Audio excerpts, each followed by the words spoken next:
Hello, everyone. Eric Teacher here, and today we are going to be talking about The Imaginary by A.F. Harold. So, this story is about Amanda and her imaginary friend Roger, who run into a sinister imaginary friend hunter who threatens to erase Roger forever. So, this story explores themes of imagination and memory that connect to our own lives. So, with that, let's get right into it. So, this book demands that we look at the importance of imaginary friends and imagination. So, firstly,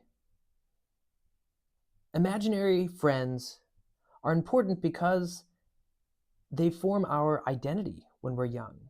Imaginary friends are very common among children because they shape us. They allow us to build social skills important for friendship, like practicing, sharing, or talking out our problems. We see Amanda's growth in the story kind of match our own growth as we grow up, as she learns to properly communicate with Roger. Because we can see that Roger's frustrated by how Amanda's communicating at first, and that changes later in the story. Then next we have emotional navigation. Imagination and imaginary friends help us to manage our emotions. They adjust our point of view to help us with our feelings. Imagination lets us play the role as different people in different situations, like how Amanda is sometimes a jungle explorer or a deep sea diver, along with Roger. And it allows us to connect with ourselves and our emotions this way. It also inspires hope that things can get better. Some children may have a harder life at home or at school, and so imagination and imaginary friends help give them this freedom to create something better. And that creation gives them hope for the future, that in reality, in the real world, they can create something better for themselves as well. Then we also have imagination helps us with problem solving.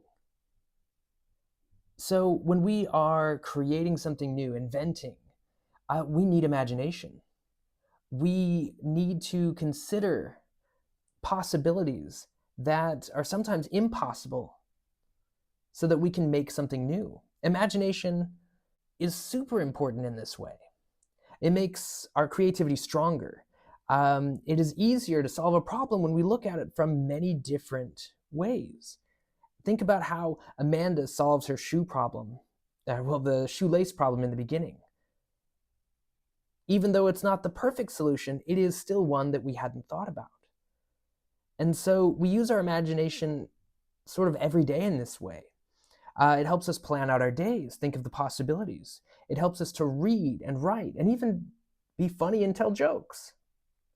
But this book also has us kind of look at, we need to consider the positives and negatives, the good and the bad with imagination. Because too much imagination is like a tool for hiding from the real world. And it needs to be there because it gives us these access to tools that we need to understand the world. If we try to just live in a fantasy world, our real lives will be worse for it. But if we can balance it and have just the right amount of imagination, it makes the real world even better. And then lastly, for imagination, this book has us consider, what would it be like without imagination? And we see that through the bad guy, the villain, Mr. Bunting, as he eats imaginaries, right? A world without imagination would mean no creativity, no art, no music, no storytelling, or even scientific breakthrough. So science needs imagination because we need to think about the possibilities, not just what's directly in front of us. So simply put, we need imagination to create a world full of wonderful things. And with that, let's move on to talking about memory. Throughout this book, we see that memory is important. And we see it because Roger and the imaginary friends, they need others to remember them, in order to exist, in order to be alive. So let's look at first, what exactly is memory and why do we have it? So simply put, memory is just information recall. We are remembering something that happened. And memories are there to help us learn and to survive. We remember what foods are best to eat or where we found something important. And this helped us a long time ago in order to survive out in the wild. But now we also use it for comfort. We like to remember these happy memories. Sometimes we have these sad memories. They help us to feel emotions and things. And so we kind of keep a collection of good and fun memories or ones that we think are important. And so they serve a purpose beyond just survival now. We also keep memories around to motivate us. We remember the times that we failed so that way next time we'll have this drive to not fail. But our memories are not perfect. Our memory is not like a photo. A photo will have exactly the way that a moment happened. The details in the background, even our newest photos have millions and millions of pixels of data where you can zoom in. But our brains are not like that. We remember the important parts, and our imagination actually fills in the rest. And actually, every time that we are remembering something, we are remembering the last time we remembered it. So it just keeps getting a little more fuzzy. And so that's the key difference between how a photo and how our memories are a little different. And then we also have identity creation. Our memories shape who we are, right? We are what we experience and what we remember experiencing. But are we more than that, though? It feels like we're more than that. So our memories hold all sorts of experiences, the good experiences and the bad experiences, the ones that we've learned from. And to forget them would make us forget our past, right? If we didn't remember these things. So we need to know our past. We need to really think about, though, how much of who I am, who we are, is in what we remember. Especially since memory, as we talked about, is not perfect. And we can't talk about memory without also talking about forgetting. Forgetting can kind of seem like a bad thing, but forgetting is natural. Forgetting is a way to help us move forward instead of dwelling in the past.